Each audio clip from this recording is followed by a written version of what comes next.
가끔 예상치 못한 곳에서 예상치 못한 인연으로 예상치 못한 사람을 마주할 때가 있습니다. 이럴 때 이 무슨 운명의 장난일까 하는 생각이 들죠. 이번 브라질 월드컵에서도 짓궂은 운명의 장난에 휘말린 이들이 있습니다. 유럽 무대에서 활약 중인 가나계 독일인 보아탱 형제인데요. 이 형제는 이번 월드컵에서 서로 대결을 해야 하는 상황에 놓이게 됐습니다. 형은 가나의 공격수로, 동생은 독일의 수비수로 월드컵에 출전하는데요. 공교롭게도 가나와 독일이 조별 리그에서 맞붙게 된 겁니다.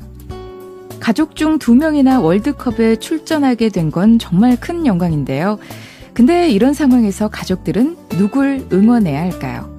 2014년 6월 7일 토요일 EBS 오디오북 시작합니다.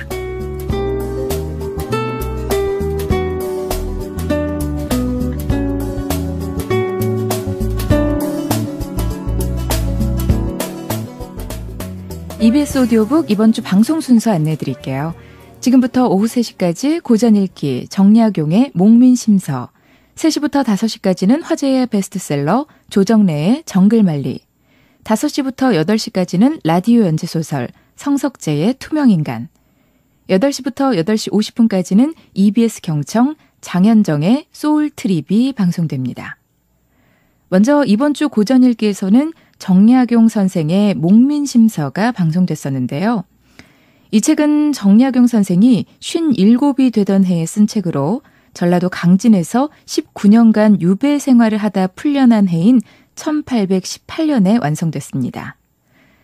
정약용 선생이 학문적으로 가장 원숙했던 때에 이루어진 저술이라고 할 수 있죠. 이 목민심서는 백성들을 다스리는 목민관이 가져야 할 마음가짐에 대한 글인데요. 정약용 선생은 목민관들이 백성을 중심으로 생각하고 백성을 사랑하는 마음으로 정치를 개혁한다면 모두가 잘 사는 나라를 만들 수 있다고 생각했습니다. 그가 추구했던 구체적인 사상은 어떤 것인지 목민심서에서 만나보시죠.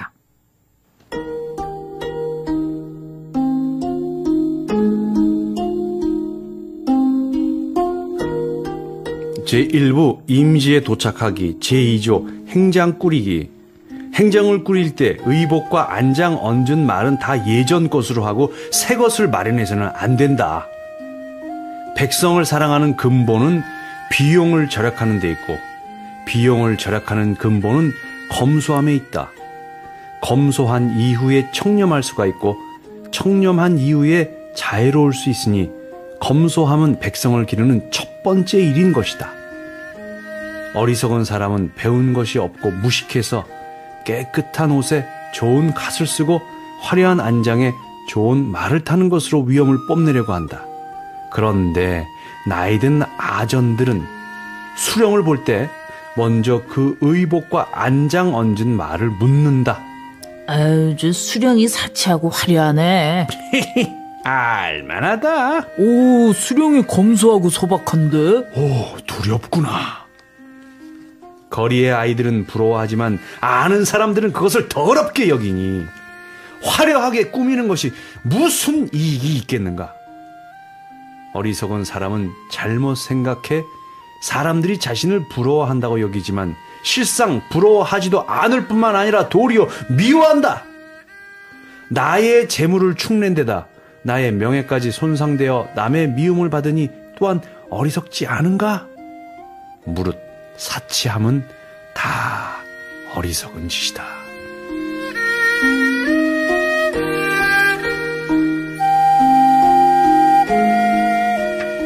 제1부 임지에 도착하기, 제3조 조정에 하직하기. 공경과 대간에게 두루 하직 인사를 할 때에는 마땅히 자신의 재주와 궁량이 수령 벼슬을 하기에 부족함을 말할 뿐 녹봉에 많고 적음을 말해서는 안 된다. 수령의 녹봉이 아무리 적더라도 10식구가 굶주리지는 않을 것이다. 고을로 떠나는 사람이나 보내는 사람이나 그 고을이 황폐하지는 않은지 백성들은 고통이 없는지를 논의해야 할 것이니 녹봉이 많고 적음을 말하는 것은 부끄러운 짓이다. 녹봉이 많음을 기뻐하는 자에게는 마땅히 다음과 같이 말해주어야 한다. 정직하지 않은 방법으로 얻은 물건이 많을 것으로 예상되니 무엇이 그리 기쁘단 말이오. 또 녹봉이 적은 것을 걱정하는 자에게는 다음과 같이 말해줘야 한다. 10 식구가 굶주리지 않으면 되니 무엇을 그리 근심한단 말이오. 재상이나 대신 중에 일찍이 그 도의 감사나 인근 고을의 수령을 역임한 자가 있으면 그 고을의 풍속과 폐단을 자세히 묻고서 그것을 바로잡을 방법을 청한다. 이때 자신이 지극한 정성을 보이면서 도와줄 것을 청해야지 가볍게 형식적으로 물어서는 안 된다.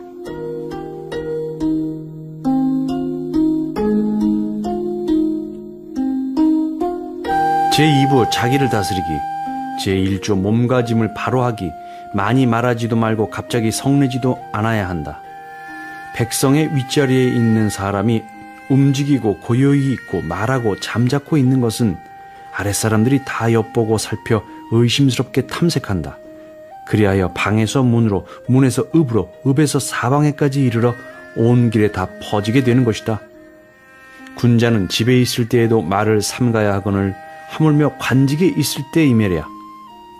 시중드는 아이가 비록 어리고 시중드는 종이 비록 어리석어도 몇 년을 관청에 있으면 쇠처럼 잘 단련되니 다 기민하고 영리해져 엿보고 살피는 것을 귀신같이 한다. 그래서 잠시 관아의 문을 나가기라도 하면 사람들에게 세세하게 전하여 누설한다. 내가 10여 년을 나그네로 읍내에 있으면서 그런 점을 알게 되었다. 주역에 다음과 같은 말이 있다. 군자가 자기 방에 있으면서 착한 말을 하면 천리 밖에서 그것에 응하는데 하물며 가까이 있는 자이매랴.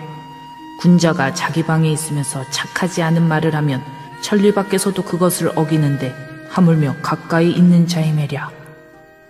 시경에 다음과 같은 말이 있다.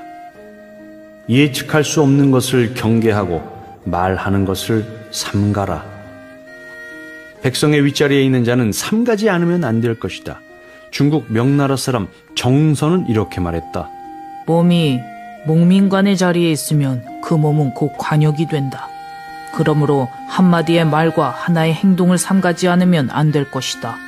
한마디 말로 천지의 화평함을 상하게 할 수 있고 한 가지 일로 평생의 복을 끊어버릴 수가 있으니 반드시 자기 몸을 살펴야 할 것이다.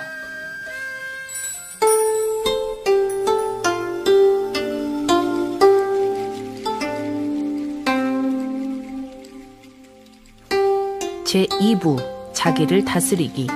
제2조 마음을 깨끗이 하기. 청렴이라는 것은 천하의 큰 장사이다. 그러므로 욕심이 많은 자는 반드시 청렴하려 한다. 사람이 청렴하지 못한 까닭은 그의 지혜가 짧기 때문이다. 공자는 이렇게 말했다. 어진 사람은 인을 편안히 여기고 지혜로운 사람은 인을 이롭게 여긴다. 나는 청렴한 사람은 청렴함을 편안히 여기고 지혜로운 사람은 청렴함을 이롭게 여긴다고 하겠다. 이는 어째서인가? 재물은 우리가 매우 갖고 싶어하는 것이다. 그러나 원하는 것이 재물보다 큰 것일 경우 재물을 버리고 취하지 않기도 한다. 비록 재물을 얻는 데 뜻을 두었다 해도 또한 청렴한 관리가 되어야 하니 이는 어째서인가? 매양 보면 지체와 문벌이 빛나며 재주와 명망이 두드러진 자가 수백 꾸러미의 돈에 눈이 멀어 관직을 빼앗기고 멀리 귀양 가서 10년 동안 등용되지 못하는 자가 허다하다. 비록 혹 세력이 높고 때를 잘 만나 형벌이나 죽음을 면하기도 하지만 사람들은 그를 더럽게 여겨 침을 뱉으니 아름다운 명성이 땅에 떨어지고 만다. 문신이 이러한 일에 연루가 되면 홍문관이나 예문관의 벼슬을 얻지 못하고 무신이 이러한 일에 연루가 되면 장수가 되지 못하는 자가 또한 얼마나 많겠는가. 지혜가 높고 생각이 깊은 자는 그 욕심이 크기 때문에 청렴한 관리가 되고 지혜가 짧은 생각이 얕은 자는 그 욕심이 작기 때문에 탐관오리가 되는 것이다. 만일 이러한 점을 생각한다면 청렴하지 않은 자는 거의 없게 될 것이다.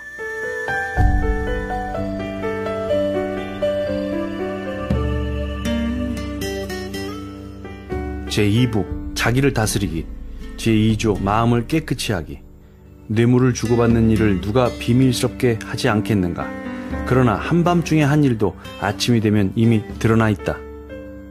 아전들은 매우 방정맞아 들어와서는 말한다. 아이, 이 일은 비밀스러우니 아는 사람이 아무도 없습니다.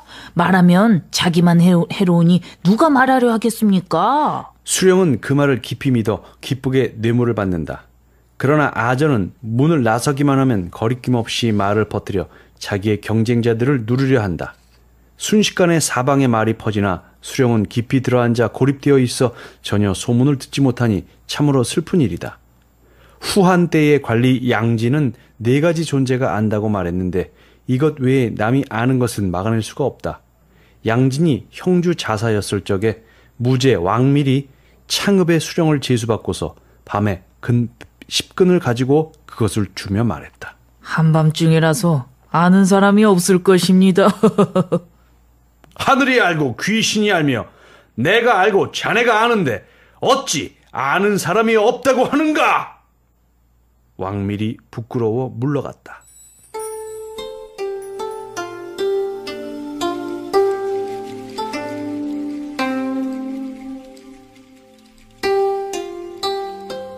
제2부 자기를 다스리기. 제3조 집안을 다스리기. 의복의 사치는 많은 사람들이 꺼리는 일이요 귀신이 미워하는 것이니 복을 깎는 일이다. 부인 가운데 도리를 아는 자는 극히 드물다. 대개는 소견이 얕아서 남편이 수령으로 간다는 말을 듣기만 해도 곧 엄청난 부귀가 하늘에서 내려오는 줄만 알았다.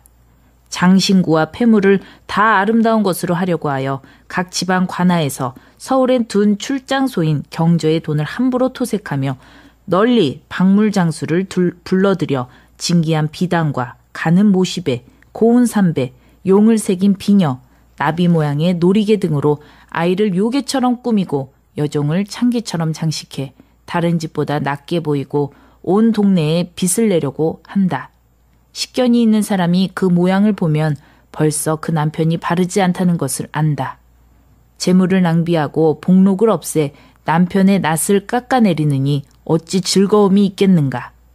주신이 절강 안찰사였을 때 부하가 어느 날 구운 거위를 선물하였다.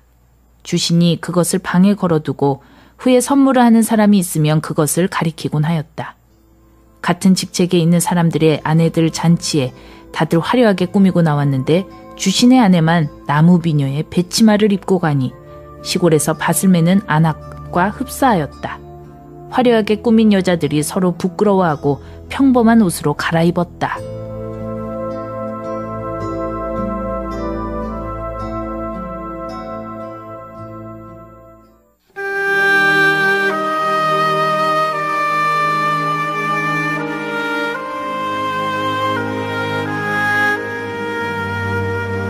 제3부 공무를 만들기, 제2조 법을 지키기. 국법으로 금지하는 것과 법률서에 실려있는 것은 마땅히 두렵고 떨리는 마음을 가져 감히 어겨서는 안 된다. 하나의 사건을 만날 때마다 반드시 국가의 법전을 참고하여 만약 법률을 어기는 것이라면 결단코 시행해서는 안 된다. 만일 전임 수령이 법을 어긴 것이 전에 내려와 나도 법을 어기게 될 상황이라면 마땅히 오고 가며 바르게 되도록 해야 한다. 그런데도 전임 수령이 그대로 있으며 움직이지 않는다면 각 도의 감사가 직무를 보던 관아인 가명에 보고해 너그럽게 용서하지 않도록 한다. 하나의 사건을 만날 때마다 반드시 속으로 생각한다. 감사가 듣는다면 이 일로 나를 내치지는 않을 것인가? 어사가 듣는다면 이 일로 나를 공격하지는 않을 것인가? 이런 물음에 대해 근심할 것이 없음을 안 후에야 행동을 하도록 한다. 한결같이 고든 마음으로 법을 지키려다 보면 때로는 너무 얽매이게 될 수도 있다. 다수의 넘나듦이 있어도 백성을 이롭게 하는 것이라면 옛사람도 때로는 융통성을 발휘했다. 중요한 것은 이 마음이 이치에 맞는 데서 나왔다면 법을 굳이 고지고대로 지킬 필요가 없고, 이 마음이 사사로운 욕심에서 나왔다면 법을 조금 더 어겨서는 안 된다는 점이다. 법을 어겨 벌을 받는 날에 하늘을 우러러 부끄러움이 없고 땅을 내려다보아 부끄러움이 없다면 이때 법을 어긴 것은 반드시 백성을 이롭게 하고 백성을 편하게 하려고 한 데서 나온 것이다. 이와 같은 때에는 다소의 넘나듦이 있을 수 있는 것이다.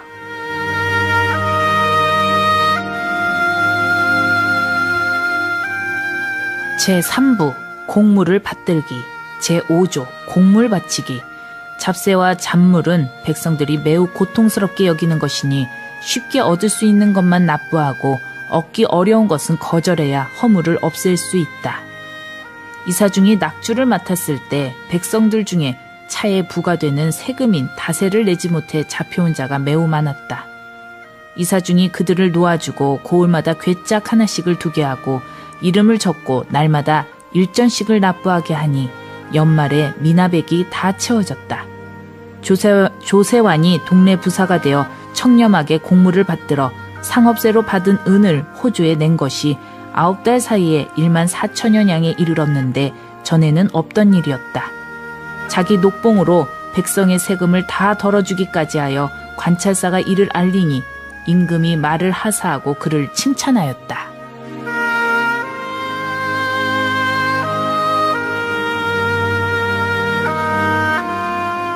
제6조 차출되어 가기. 시험장에 경관과 함께 감독관으로 차출되어 이르면 마땅히 한결같은 마음으로 공무를 받들고 만약 경관이 사사로운 일을 하려고 하면 옳지 못함을 말해야 한다. 수령으로서 시험 감독관이 된 자는 반드시 고을 사람과 서로 통하여 그를 위해 편의를 봐주고 사사로운 일을 행한다. 그러면 몇 사람은 은혜를 칭송하지만 대부분의 사람은 원망하니 지혜로운 사람은 이런 일을 하지 않는다. 또 무릇 수령으로서 시험 감독관이 된 자가 팔짱을 끼고 입을 다물고 허수아비처럼 앉아있기만 하는 것은 도리가 아니다. 합격자 명단을 임금에게 아뢰는 날에 수령은 그 끝에 서명을 하였으니 만약 경관이 사사로운 일을 하면 사사로운 일을 행한 죄를 나도 나누어 받을 것이다. 이미 감독관이 되어서 어찌 제사를 지낼 때 신이 대신 앉히던 어린아이인 시동처럼 있을 수 있겠는가? 경관이 졸렬한 문장을 뽑으면 다투고 훌륭한 글을 내치면 다투며 뇌물을 받은 흔적이 있으면 다투고 사사로운 마음을 따른 자치가 있으면 다툰다. 반드시 모든 합격자 가운데 한 명이라도 공정하게 나오지 않는 일이 없은 후에야 온 도의 사람들이 다 칭송할 것이다. 무릇 수령된 자 가운데 작은 그릇은 명예가 다만 한 고을에 그치겠지만 큰 그릇은 칭송이 한 도에 가득 차니 인품이 이런 데에서 정해지는 것이다.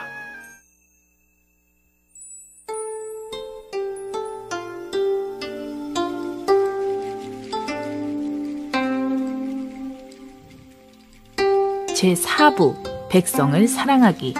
제6조 재난 구하기.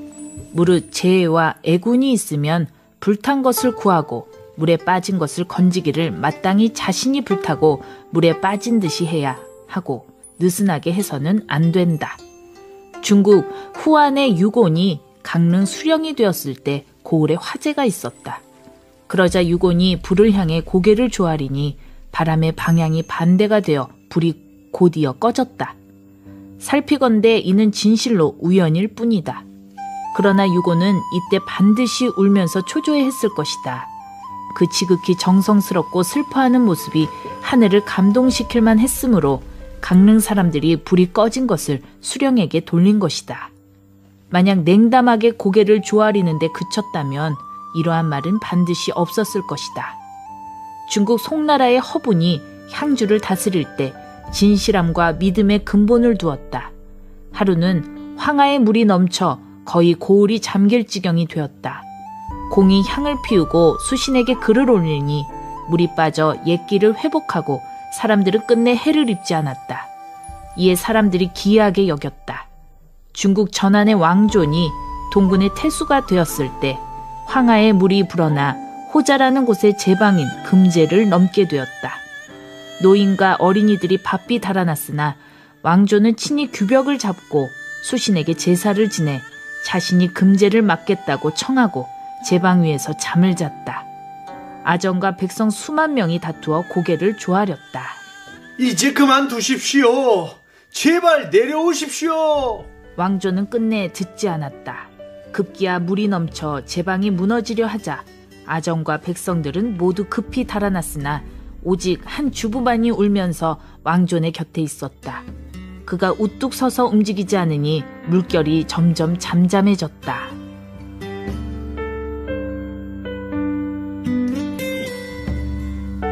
환난이 있을 것을 생각해서 미리 막는 것이 재앙을 당하고서 은혜를 베푸는 것보다 낫다. 불을 끄려다 머리카락을 그슬리고 이마를 대는 것은 굴뚝을 돌리고 섭을 옮겨놓는 것만 같지 못하다. 산골짜기에 있는 백성의 집 가운데 땅이 낮고 물이 가까이 있는 곳은 이사 가도록 평소에 주의를 줘야 한다. 만일 이미 큰 마을을 이루어서 이사를 할 수가 없을 경우에는 여름이 되면 미리 배를 준비시켜야 한다. 또 큰 마을에는 연못을 파서 물을 저장하게 하거나 항아리를 설치해 물을 저장하도록 명령을 내려야 한다. 또 화재에 대처하는 법은 초석이나 거적에 물을 적셔 덮는 것이다. 만일 지붕을 올려다보고 물을 뿌린다면 헛수고만 할 뿐 도움이 되지 않을 것이다. 평양이나 전주와 같이 큰 고을에는 마땅히 물총 10여 개를 준비해 놓는다. 중국 후한에 연범이 촉군의 태수가 되었다. 이에 앞서 촉군에는 화재가 있어 이를 방지하기 위해 사람들에게 밤일을 중지하도록 한 바 있었다. 그런데 연범은 다만 물을 저장할 뿐이었다. 그러자 사람들이 노래를 불렀다. 염숙도가 어찌 이리도 늦게 왔는고 불을 금하지 않으니 백성이 편안히 이르라도다. 예전에는 저고리도 없더니 이제는 바지가 5벌이네.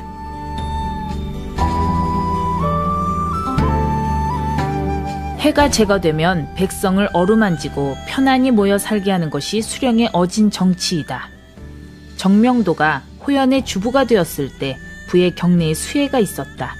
갑자기 부역을 일으키니 여러 읍이 다 낭패를 보았는데 오직 선생이 다스린 고을에서만 먹고 마시고 자는 것이 편안하지 않은 것이 없었다. 이때 한여름이라 설사병이 크게 유행하여 죽는 사람이 매우 많았으나 사람들이 힘들게 하지 않고도 일이 다 이루어졌다. 정명도는 항상 사람들에게 이렇게 말했다. 내가 부역을 감독하는 방법은 곧 군대를 다스리는 방법과 같다. 예전에 조선의 홍문관 정오품 벼슬 교리 김희채가 장령 고을을 다스렸다. 당시에 홍수가 있어 구월산이 무너져 매몰된 것이 30리에 달하고 죽은 사람과 상한 곡식은 이루 계산할 수도 없었다. 공이 나가서 보니 백성들이 맞이해 통곡하였다. 이에 공이 말에서 내려 백성들의 손을 잡고 같이 통곡하니 백성들이 감격해 기뻐했다. 죽어도 여한이 없다. 통곡이 진정됐다. 그대들이 원하는 것이 무엇이요? 곧바로 산 아래로 달려 고을에 들어가지 않고 가명에 가 백성들이 원하는 것을 다 조정에 알리기를 요구하였다. 이렇게 다투기를 하루 종일 하니 감사가 그것을 괴롭게 여겼다. 공은 어질지만 일에는 어둡다. 능력 있는 자로 바꿔달라고 조정에 청해야겠군. 이조에서는 안엽 현감과 서로 자리를 바꾸게 했다. 공이 장차 그 고을의 수령직을 그만두고 돌아가려 하자 백성들이 길을 막고 말의 굴레를 잡은 채 그를 10겹이나 둘러쌌다. 그래서 공이 총가에 10여 일을 머물다가 백성들이 조금 해이해진 틈을 타 밤에 그곳을 벗어나 도망치다시피 돌아갔다. 백성들이 고을 경계에 모여 통곡하니 마치 어미 잃은 어린아이 같았다. 이로 보건대 백성을 다스리는 것은 어짐에 있고 행정에 있지 않다. 판서 이서구가 평양 부윤으로 있을 때 평양에 화재가 났다. 관청 건물과 민가 할 것 없이 다 불에 타 거의 없어지게 되었다. 부윤이 재건 계획을 세우는데 방도가 있고 건물을 세우는데 법도가 있어 관청 건물 수십 구와 민가 만여 채가 단번에 새롭게 되고 백성 중에는 망한 자가 없었다. 그래서 지금까지도 백성들은 그 은혜를 잊지 못하고 있다.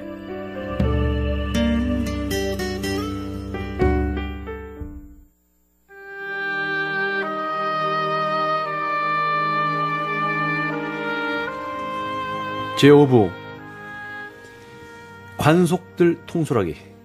군교는 무인으로서 거칠고 사나운 부류다.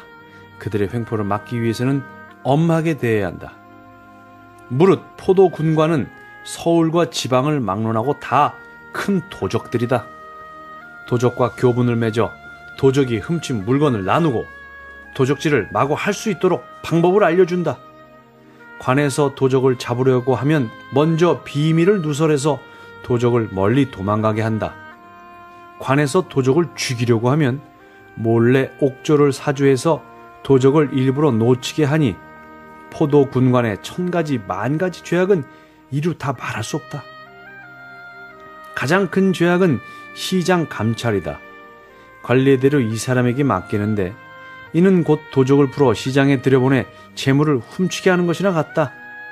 상인들은 이것을 알고 있으나 포도 군관을 호랑이와 같이 두려워해 쌀과 솜을 빼앗겨도 감히 누구도 어찌하지를 못한다. 이 때문에 물건이 모이지 않고 무역의 길이 끊기게 되니 엄하게 단속하는 것을 조금도 소홀히 해서는 안 된다. 수령이 된 자는 마땅히 이러한 폐단을 알아서 따로 염탐하고 살펴 범죄를 저지른 자는 가혹하게 치고 엄하게 징벌해 그 혼백이 달아나게 한다면 아마도 그 해악이 조금은 없어질 것이다. 제3조 사람을 잘 쓰기. 나라를 다스리는 것은 사람을 쓰는 데 달려있다. 군과 현이 비록 작지만 사람 쓰는 것은 나라 다스리는 것과 다름이 없다. 공자의 제자인 자유가 무성의 수령이 되었을 때 공자가 물었다. 인재를 얻었느냐? 담대 멸명이라는 자는 다닐 때 사이길로 가지 않고 공적인 일이 아니면 일찍이 제 방에 이르지 않습니다. 오늘날의 사람들은 담대 씨를 다만 고을의 한 민간인으로 보지만 아닌 듯하다. 자유가 담대 씨를 보좌관으로 삼았는데 이는 후대의 주부나 위나라의 향승, 즉 수령을 보좌하던 자문기관인 향소와 같은 것이다. 그래서 공자가 인재를 얻었느냐고 물었고 자유가 이와 같이 대답한 것이다. 만약 고을 사람 중에서 한 어진 사람을 보았다면 인재를 얻었다고 말하지는 않았을 것이고 자유가 칭찬한 말은 또 불과 사사로움을 끊고 공적인 것을 따를 뿐이라고 했을 것이다. 다니는데 사이길로 가지 않았다고 한 것은 쪽문이나 옆길을 거치지 않고 관아에 출입했다는 것이다. 공무가 아니면 들어오지 않았다는 것은 오직 나란 일이나 백성의 일로만 들어와 의논했다는 것이다. 이러한 일은 향승이 아니면 누가 할 것인가? 사람의 옳고 그름을 따져 향승의 직책을 맡기려고 하는 사람은 마땅히 이 글을 자세히 읽어봐야 할 것이다. 공자의 제자인 중궁이 개씨의 가신이 되어 물었다. 스승님, 정치하는 법을 가르쳐 주십시오. 어진이를 등용하는데 힘쓰거라. 무릇 국가를 다스리는 자는 반드시 어진이를 등용하는 것을 가장 먼저 해야 한다. 방법에는 크고 작음이 없으니 소잡는 칼로 닭을 잡아도 된다. 향승과 군교, 여러 아전으로부터 풍헌, 약정에 이르기까지 한결같이 적절한 사람을 얻는 데에 힘쓰고 소홀히 하면 안 될 것이다. 공자의 제자인 복자천이 선보를 다스릴 때 스승으로 삼은 자도 있었고 벗으로 교류하는 자도 있었고 부리는 자도 있었다. 거문고를 타면서 몸이 정당을 내려가지 않아도 선보는 다스려졌다. 무마기도 선보를 다스렸는데 별이 떠서 아침 일찍 나와서 저녁 늦게 들어가고 밤낮 한자리에 있지 않고 몸소 일을 해서야 선보가 다스려졌다. 무마기가 복자천에게 물었다. 고을이 잘 다스려졌던 까닭이 무엇입니까? 나는 다른 사람에게 맡겼고 그대는 자신의 노력에 맡겼네. 자신의 노력에 맡기는 것은 수고롭고 다른 사람에게 맡기는 것은 편안하다네. 제4조 어진이를 천거하기. 수령이 다스리는 고을 안에 경전에 밝고 독실히 수행하는 선비가 있으면 마땅히 몸소 찾아가 방문하고 때마다 안부름으로 예의를 갖춰야 한다. 무릇 천하의 국가를 다스리는 데에는 큰 법이 4가지가 있다. 첫째는 친한 이를 친하게 대하는 것이고, 둘째는 어른을 잘 모시는 것이고, 셋째는 귀한 사람을 귀하게 대하는 것이고, 넷째는 어진 사람을 어질게 대하는 것이다.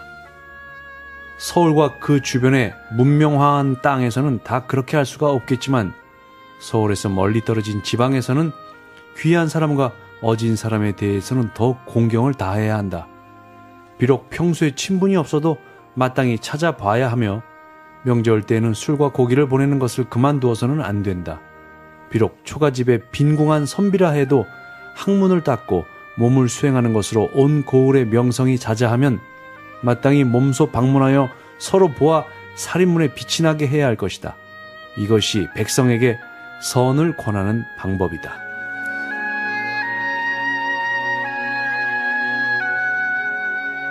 제6조 공로를 심사하기. 수령의 임기는 6년으로 정해야 한다. 수령이 먼저 오랫동안 재임한 후에 아전의 업적을 의논할 수 있다. 만일 그렇게 못한다면 오직 공이 있는 자에게는 상을 주고 죄가 있는 자에게는 반드시 벌을 주어 백성에게 명령에 대한 믿음을 주어야 할 것이다. 20년 사이에 수령이 자주 교체되어 올해 한 자는 2년이고 나머지는 혹 1년에 그친다. 이 법이 고쳐지지 않는다면 아전과 백성은 모두 지속적인 대책이 없고 업적을 평가하는 법은 비웃음만 살 뿐이다. 공자가 문인의 물음에 대답한 것이 있다. 군대를 버리고 음식은 버려도 끝내 믿음을 버리려 해서는 안 된다. 명령을 믿게 하는 것은 백성을 대했을 때 해야 하는 첫 번째 의무이다. 무슨 죄를 범한 자는 무슨 벌을 받는다. 라고 명령해 놓고 시간이 지나 그렇게 하지 않고 무슨 공을 세운 자는 무슨 상을 받는다. 라고 명령해 놓고 시간이 지나 그렇게 하지 않으면 소리를 내고 명령을 내려도 백성들은 그 말을 믿지 않게 된다. 평소에는 오히려 큰 해가 없으나 만약 나라에 외환이 있을 경우 이때의 명령에 대한 믿음이 평소에 도탑지 않으면 장차 어떻게 할 것인가? 명령을 믿게 하는 것은 수령이 가장 먼저 해야 할 일인 것이다.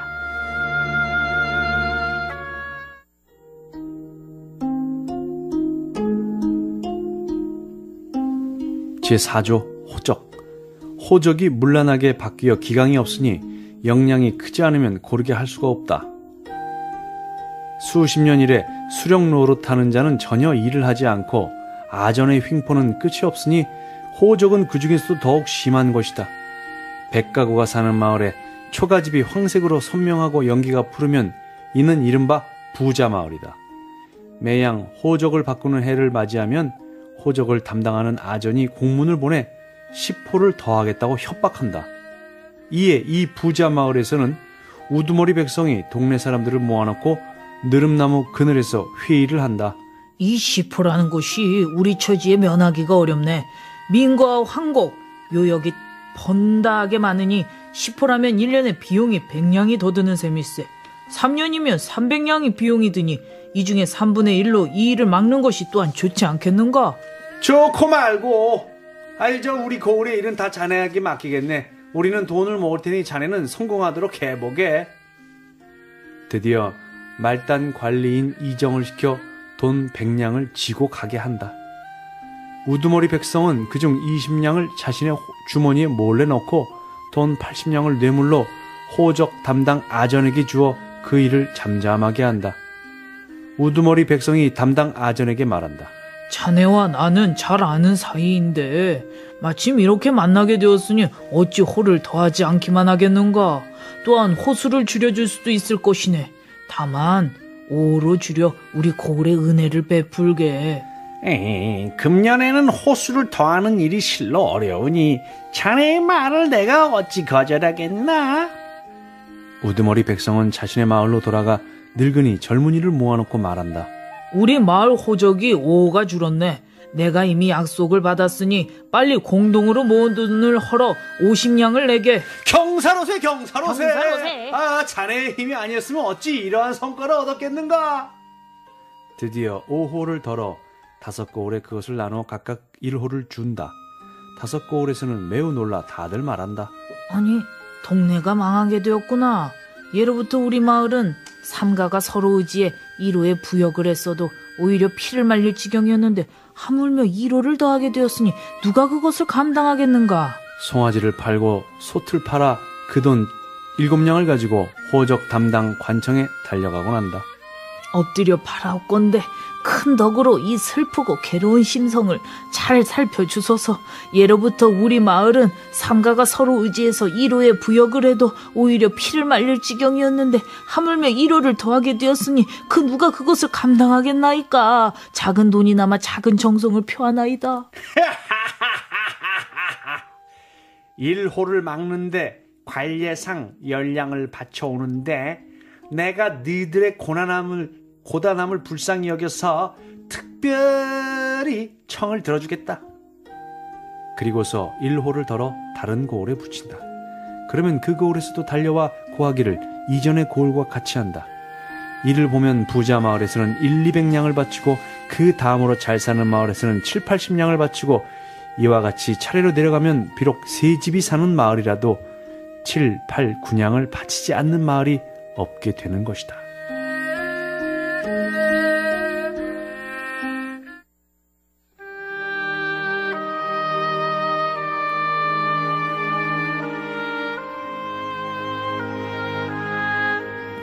제7부 예전 제2조 손님 접대. 옛날에 어진 수령은 상관을 접대할 때 감히 예를 넘지 않았다. 그들의 아름다운 행적은 책에 다 기록되어 있다. 중국 당나라의 하여구가 익창의 수령이 되었을 때 일이다. 자사 최박이 배를 띄우고 봄놀이를 하러 익창에 나왔다. 백성들을 동원해 배를 끌고 가게 하니 하여구가 스스로 배를 끌었다. 최박이 놀랐다. 아니 어찌하여 수령이 직접 배를 끄는가? 한창 봄이라서 백성들은 밭을 갈지 않으면 누에를 치고 있을 것입니다. 오직 저만 일이 없으니 그들의 수고를 대신할 수 있는 것이지요. 자사가 편안치 않아서 이에 말을 타고 가버렸다. 중국 5대 때의 소결이 기양의 수령이 되었는데 상관의 위험을 두려워하지 않았다. 바야흐로 늦봄이었다. 주에서 명령이 내려왔는데 단호의 물 위에서 시합을 하는 배인 경도선을 징발하여 자사가 와서 구경하려 한다는 것이었다. 소결이 노하여 그 명령문에 대답했다. 모가 5잎이 나왔고 누에가 석잠을 자니 사람들이 다 바쁩니다. 그러니 한가로이 배를 젓겠습니까? 자사가 부끄러워 그 일을 그쳤다. 중국 명나라의 엄무경이 소금 생산을 총괄하는 관리가 되어 여러 고을을 순행하였는데 위세를 매우 떨쳤다. 그 아내도 따라갔는데 오색 비단으로 가마를 꾸며 12명의 여자가 메고 다니게 했다. 수령들은 무릎을 기고 엎드려 있으면서 심지어는 비단으로 뒷간을 꾸미고 백금으로 요강을 장식했다. 순환연을 맡은 해서가 접대를 간소하게 하며 항변했다. 저희는 가난한 고을이라 화려한 수레는 감당하기 힘듭니다. 엄무경이 매우 노하였으나 평소에 해서의 강직함을 들었으므로 위험을 거두고 가버렸다.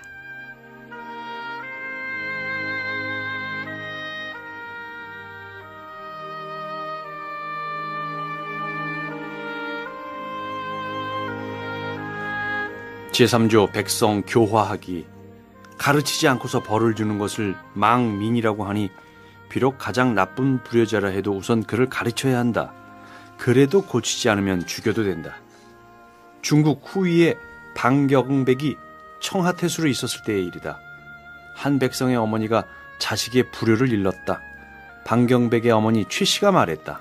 산골 백성이 예를 알지 못해 그런 것이니 어찌 심하게 꾸짖을 수 있겠느냐. 그리고 그 어머니를 불러 함께 상에 마주 앉아 음식을 들었다. 그 아들에게는 대청 아래에서 서 있게 하면서 방경백이 함께 음식을 먹으며 시중드는 것을 보게 하였다. 모자가 열흘이 안 되어 잘못을 뉘우치고 돌려보낼 것을 청하니 최씨가 말했다. 이들은 겉으로는 부끄러워하는 것 같으나 속으로는 그렇지가 않다. 그리고서 20여일을 더 있게 하니 아들은 머리를 땅에 찧어 피를 흘리고 어머니를 울면서 돌려보내주기를 애걸한 연후에야 그들의 말을 들어주었다. 아들은 마침내 효자로 소문이 나게 됐다. 중국 당나라의 위경준이 귀 땅의 수령이 되었을 때의 일이다. 어떤 어머니와 아들이 서로 소송을 거니 위경준이 말했다. 나는 어려서 부모님을 잃고 일찍이 이를 슬퍼하였다. 그런데 너는 다행히 어버이가 있는데도 효도하는 것을 잊었는가? 하고서 슬피 울었다. 효경을 건네주어 큰 의리를 익히게 하니 모자가 감동에 깨닫고 스스로 새로워질 것을 맹세했다. 드디어 이들 모자는 서로 사랑하고 효도하게 되었다.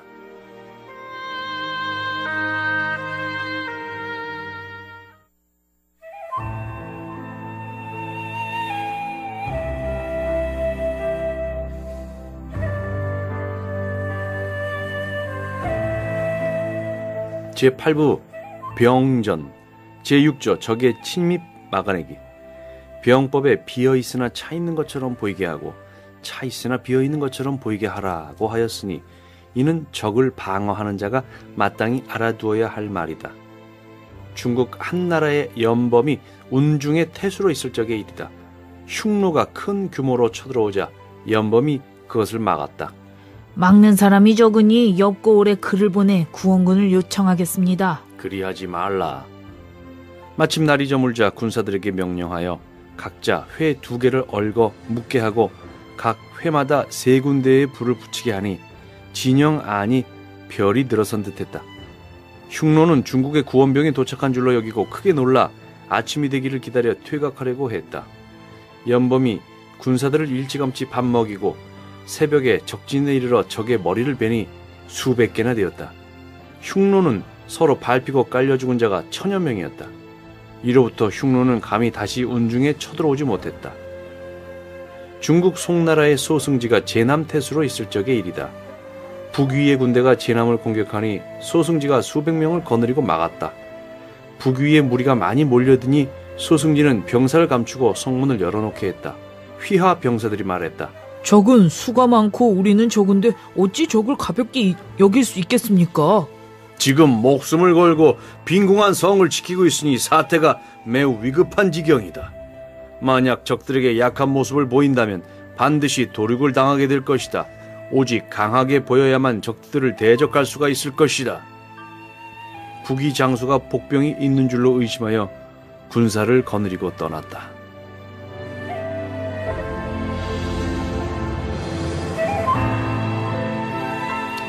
맑은 충성과 늠름한 절개로 사조를 격려하여 적은 공이라도 세우는 것이 으뜸이다. 세력이 없어지고 힘이 다하면 죽음으로써 삼강오륜을 부지하는 것이 본분이다. 선조 때의 정발이 부산 절제사가 되어 떠날 적에 울면서 어머니를 이별하며 말했다. 자식이 벼슬을 구하는 것은 본래 어버이를 봉양하고자 해서입니다. 그런데 이미 신하가 되었으니 또 나라를 위해 죽어야 합니다. 충과 효를 다 온전히 할 수 없으니 원컨대 어머님은 저를 걱정하지 마소서. 떠나거라. 네가 충신이 되는데 내 어찌 서운해하겠느냐. 공이 무릎을 꿇고 훈계를 듣고서는 아내에게 고개를 돌려 말하였다. 내 어머님 섬기기를 내가 있을 때처럼 하시오. 이에 주변의 사람들이 모두 눈물을 흘렸다. 정발이 부산진에 이르러 새벽부터 저녁까지 군사를 훈련시키며 사수할 계획을 세웠다. 공에게는 아들이 한 명 있었는데 이름은 흔이었다. 공을 따라 임지에 온 것이다. 공이 임진년 4월 3일에 망해루에서 잔치를 베풀고 술이 조금 취하자 흔을 불러 명령하였다. 오늘 나는 너와 이별할 것이다. 네가 만약 천천히 간다면 반드시 화가 미칠 것이다. 지금 떠나는 것이 좋다. 어찌 차마 홀로 떠날 수 있겠습니까? 부자가 다 죽는 것은 이득이 없다. 너는 돌아가서 내 어머니와 네 어머니를 봉양하거라. 시종을 재촉해 아들을 말에 오르게 떠나보냈다. 13일에 공이 급히 배를 타고 바다로 나가니 적선이 이미 바다에 가득했다. 공에게는 다만 3척의 배가 있을 뿐이었다. 싸우고 물러나고 하여 성에 돌아왔다. 성 밖에 있는 인가를 다 불태워 싸우기 편하도록 하고 사람을 보내 구원병을 청하였다. 이날 밤에 하늘은 높은데 구름은 한 점 없고 달빛이 밝아 마치 낮과 같았다. 공이 성루에서 칼에 기대어 소경에게 명령해 퉁소를 불게 했다. 편안하고 한가로운 것이 마치 평일과 같으니 군사와 백성들이 온화하고 고요하고 있으며 놀라지 않았다. 다음날 새벽에 적이 육박전을 펼치며 성에 올라왔다. 칼 기운은 하늘에까지 뻗치고 대포 소리는 땅을 울렸다. 공이 장수와 군사를 거느려 기운을 가다듬어 성을 돌았다. 적을 쏘아 죽인 수를 셀 수가 없어 시체가 산처럼 쌓였다. 한낮이 되자 성 안에 화살이 다 떨어졌다. 한 측근이 나와서 아뢰었다. 청컨대 도주하여 성을 나가 구원병을 기다리소서. 나는 이 성의 귀신이 될 것이니 감히 다시 성을 버리자는 말을 하는 자는 목을 벨 것이다. 가고 싶은 자는 가라. 사졸들이 모두 울면서 감히 떠나는 자가 없었다. 이윽고 공은 탄환에 맞고 성에서 끝내 함락되었다.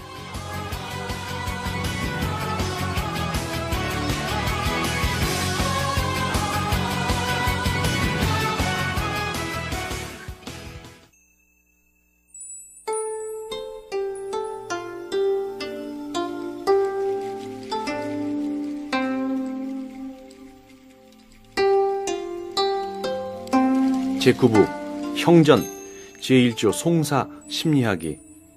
고륙 간에 다퉈서 의리를 잇고 재물을 쫓는 자에게는 마땅히 엄하게 징치해야 할 것이다.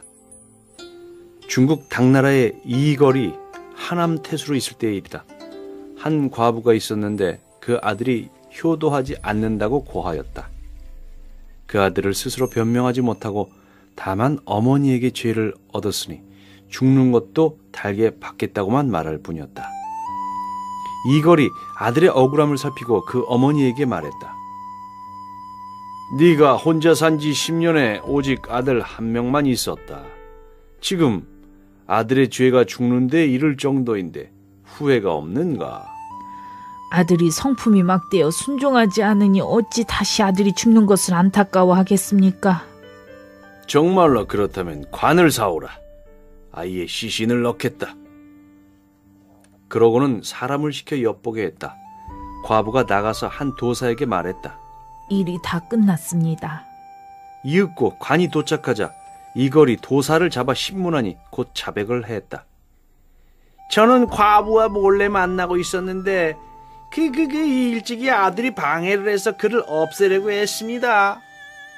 이걸이 아들을 풀어주고 그 어머니와 도사를 죽여 관에 함께 넣었다.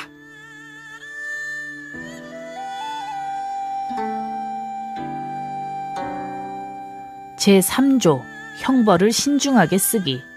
형벌은 백성을 바로잡는 것 가운데 말단의 방법이다. 자기를 바로하고 법을 받들어 백성을 엄하게 대하면 백성은 죄를 범하지 않을 것이다. 그렇게 되면 형벌을 없애도 좋을 것이다. 한 국가를 다스리는 것은 한 집을 다스리는 것과 같으니 하물며 한 고을을 다스리는 데 있어서랴. 집을 다스리는 자를 예로 들어보겠다. 집안의 어른이 날마다 화를 내어 자식들을 매질하고 노비를 묶어 때린다.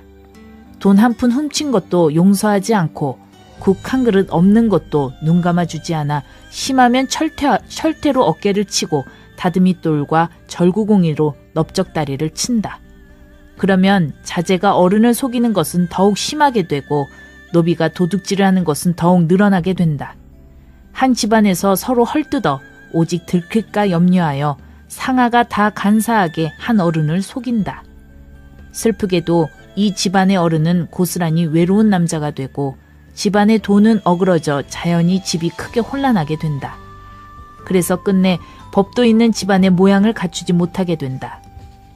다른 한 집안의 어른을 보겠다. 새벽에 일어나 세수하고 머리 빗고 그 의관을 바르게 하여 엄숙한 모습으로 단정히 앉아서 아침 문안을 받는다. 일을 나누어 주어 각자 일에 종사하게 한다. 만일 말을 따르지 않는 자가 있으면 정성스럽게 가르치고 타이른다. 일에 실수가 있으면 그것을 숨겨주어 드러나지 않게 하다가 한가한 때에 따로 불러서 엄밀히 경계하고 꾸짖는다. 집안의 어른이 부지런함으로써 통솔하면 아랫사람들은 부지런하지 않을 수가 없고 집안의 어른이 공경함으로써 통솔하고 청렴함으로 통솔하여 아랫사람의 표준이 이미 바르면 그들은 따르지 않을 수 없게 되는 것이다. 그리하여 자제 또한 다 전하하고 삼가며 노복도 착하지 않을 수 없게 되어 속이는 것이 어떤 것인지 알지 못하고 도둑질하는 것이 어떤 버릇인지 알지 못한다. 한 해가 다 되도록 집안에서 때리는 소리가 없어 그 집에 들어서면 마치 온화한 기운이 문에 가득하고 봄바람이 사람에게 스미는 것 같은 느낌이다. 거문고와 비파, 서책은 정돈되지 않은 것이 없고 초목과 가축은 다 살찌고 기름져 있다. 그래서 묻지 않아도 법도가 있는 군자의 집안임을 알 수 있는 경우가 대개 있다. 이로써 보면 말과 표정으로 백성을 교화하는 것은 말단의 방법이고 형벌로 사람을 바르게 하는 것도 말단의 방법이다. 자신의 몸을 바르게 하면 백성이 바르게 되지 않을 수 없고 자신의 몸을 바르게 하지 않으면 비록 벌을 주어도 백성은 바르게 되지 않는다. 천지가 생긴 이래로 이 이치는 항상 있어 왔으니 어찌 잡된 말로 그 이치를 어지럽힐 수 있겠는가.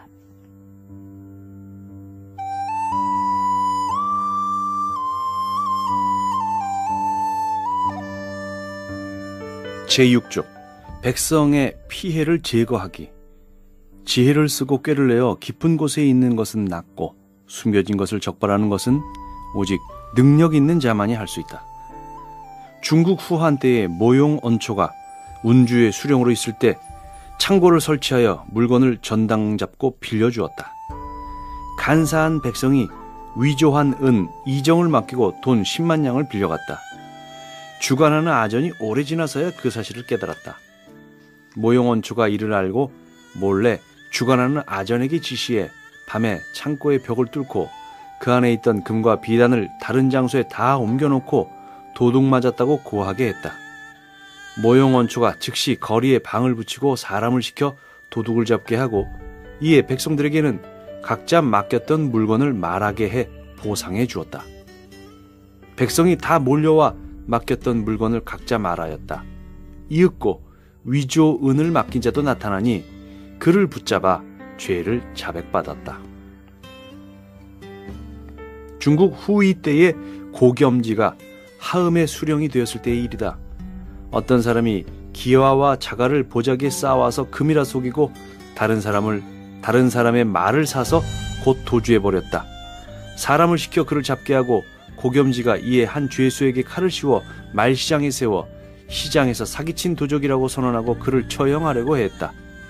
고겸지는 몰래 사람을 심어 시장에서 사사로이 말하는 자가 있는지 살펴보게 했다. 어떤 한 사람이 기뻐하며 말했다. 아, 다시는 근심이 없게 되었구나. 드디어 그를 붙잡아 신문에 죄를 자백받았다.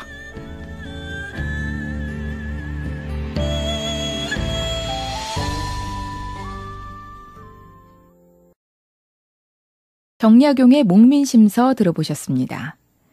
나라를 잘 다스리는 일은 사람을 잘 등용하는 일에 달려있다는 다산 정약용 선생의 말이 다시금 떠오르네요.